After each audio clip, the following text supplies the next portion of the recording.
my beloved brethren and sisters and friends. Much is being said of deep crime which darkens heaven's windows.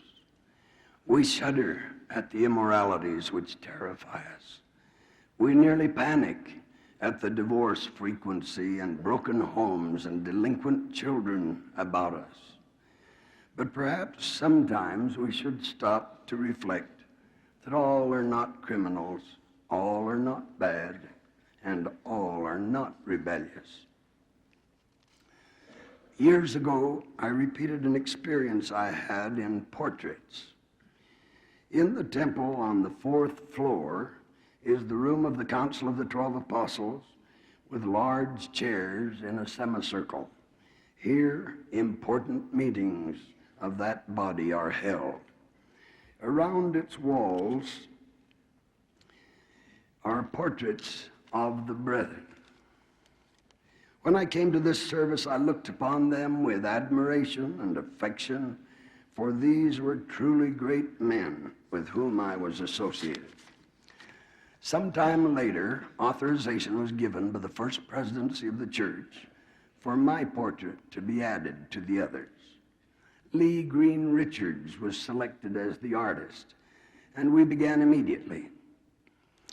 I sat on a chair on an elevated platform and tried very hard to look handsome like some of the other brethren. After some weeks, the portrait was exhibited to the First Presidency and later to my wife and daughter. It did not pass, and I was to submit to a redoing. The angle was changed, the hours, many of them were spent, and finally the portrait was near completion. This particular day was a busy one like most others. I suppose I was daydreaming, quite detached from the world. Apparently he had difficulty translating my faraway gaze onto the canvas. I saw the artist lay down his palette and paints, fold his arms, and look straight at me, and I was shocked out of my daydreaming by the abrupt question, "Brother Kimball, have you ever been to heaven?"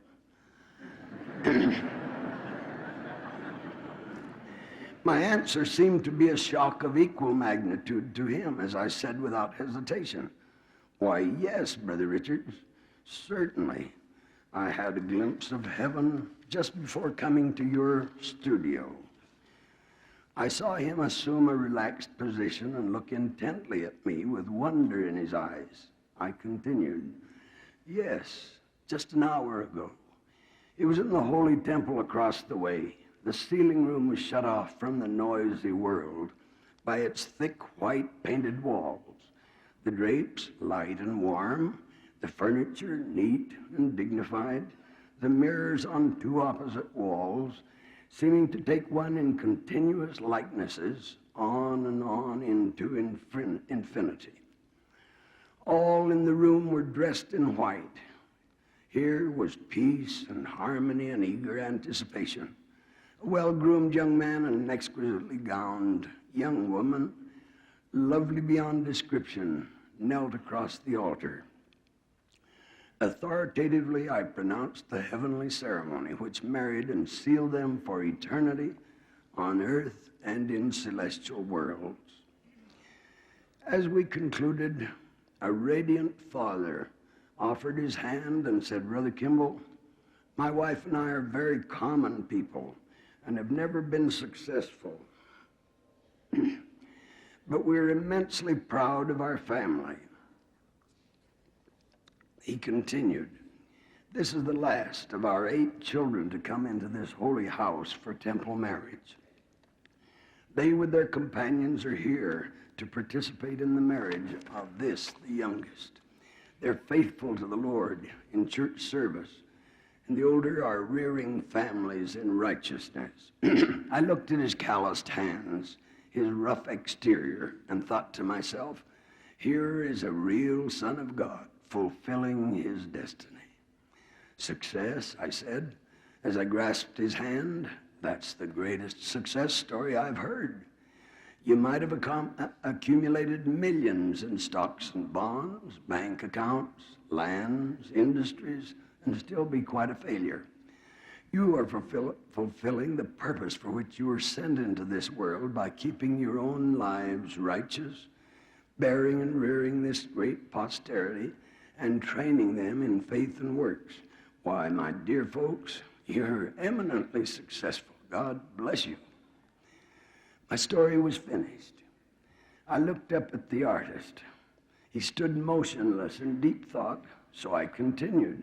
Yes, my brother, I've had many glimpses of heaven. Once we were in a distant state for conference. We came to the unpretentious home of the state president midday Saturday.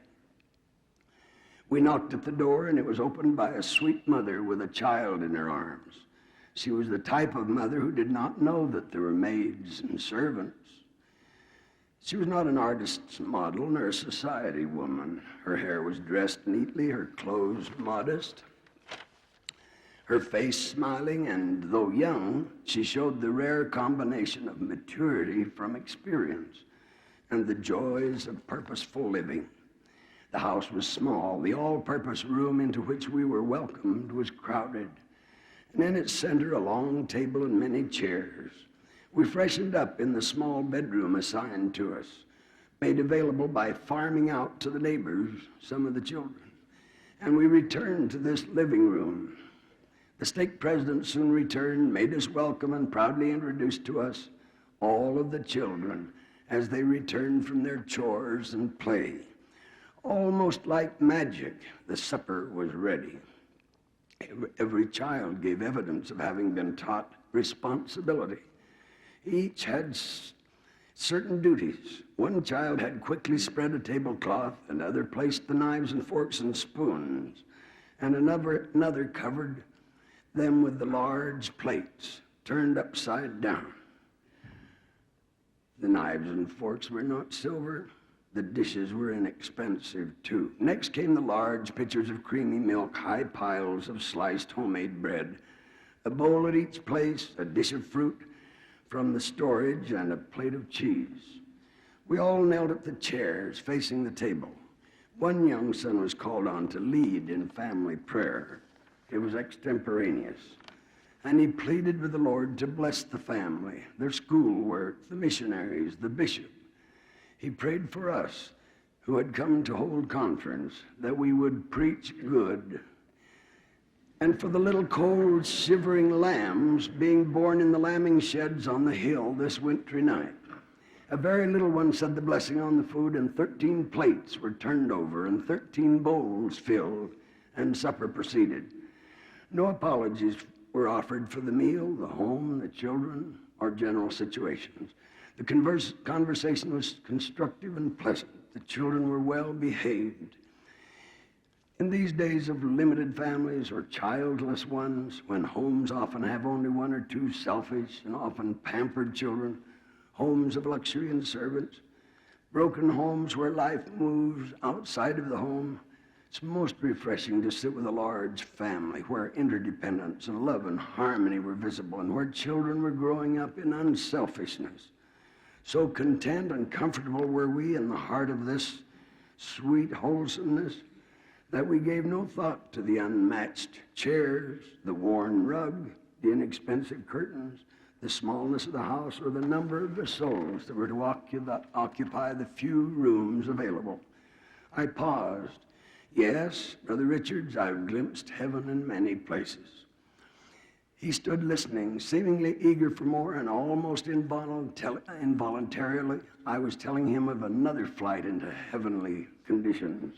This time it was on the Indian reservation. While most Navajo women seemed to be prolific, this sweet Lamanite wife, in their several years of marriage, had not been blessed with children of their own. Her husband was well employed. These new converts to the church were buying their weekend groceries. As we glanced at the purchases in the large, well-filled baskets, it was evident that only wholesome food was there. No beer, no coffee, no cigarettes. You like postum, do you? We asked them, and they answered, and their answer touched our hearts. Yes, we've had coffee and beer all our lives. But since the Mormon missionaries told us about the word of wisdom, we use postum, and the children like it. Children, we asked, we thought you were a childless couple. This brought from them the explanation that they had filled their home with 18 Navajo orphans of all ages. Their hogan was large, but their hearts even larger. Unselfishness, the milk of human kindness, love unfeigned.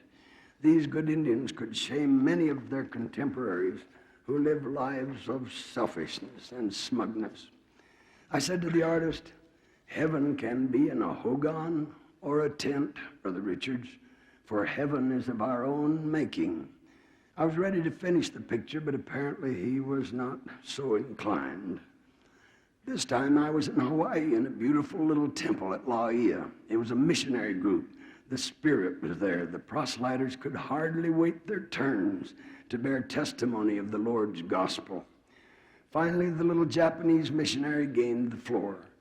By the pulpit in her stockinged feet, she knelt reverently and with a heart near bursting with gratitude for the gospel and its opportunities, she poured out her soul to heaven. Again, I found heaven in Europe. Elder Vogel was a local convert German boy of great faith. His parents refused to assist him in the mission which he so desired to fill. A kind American member helped with a monthly check to assist with the mission expenses. He enjoyed his work and all went well for a year and a half. One day a letter came from the wife of his sponsor advising that her husband had been killed in an auto accident, that it would be impossible to send any more money. Elder Vogel kept his disappointment hidden and prayed earnestly for a solution. As he and his American companion, Elder Smith, passed a hospital one day, a solution of his financial problem was born in his mind. The next day he made an excuse and was gone for a time. When he came back, he said little, but went to bed early. When I asked the reason, he said he was a little extra weary. A few days later, Elder Smith noted a small bandage on the arm of the German brother, but his quest was passed off lightly. This time passed, and Elder Smith became suspicious of the periodical bandages, until one day, unable to keep his secret longer, Elder Vogel told him, "You see, my friend in America is dead and cannot longer give support to my mission. My parents are still unwilling to help me, so I visit the blood bank at the hospital so I can finish my mission. Selling his precious blood to save souls. Well, isn't that what the Master did when he gave his every drop? Do you believe in heaven, brother artist?" I said. "Yes, that is it. Heaven is home and family. It's understanding and kindness. It's interdependence and selfless activity. It is quiet, sane living, personal sacrifice, genuine hospitality, wholesome concern for others. It's the living of the commandments of God without ostentation or hypocrisy. It is selflessness. It's all about us. We need only to be able to recognize it as we find it and enjoy it. Yes, my dear brother, I've had many glimpses of heaven." I straightened up in my chair and posed again. The artist picked up his palette and brushes, did some touching up of the portrait, and sighed contentedly as he said, "It is completed." In due time, it was placed with those of others of the brethren in the Council of the 12 room on the 4th floor of the Salt Lake Temple, where it hangs to this day. The gospel of Jesus Christ teaches men to live righteously, to make the family supreme, the home inviolate. It moves the characters of its adherents toward faultlessness. It is the true way. If lived rightly, it will ennoble men toward godhood. May the true gospel of the Master reach into the lives of all of us, I pray. In the name of Jesus Christ, amen.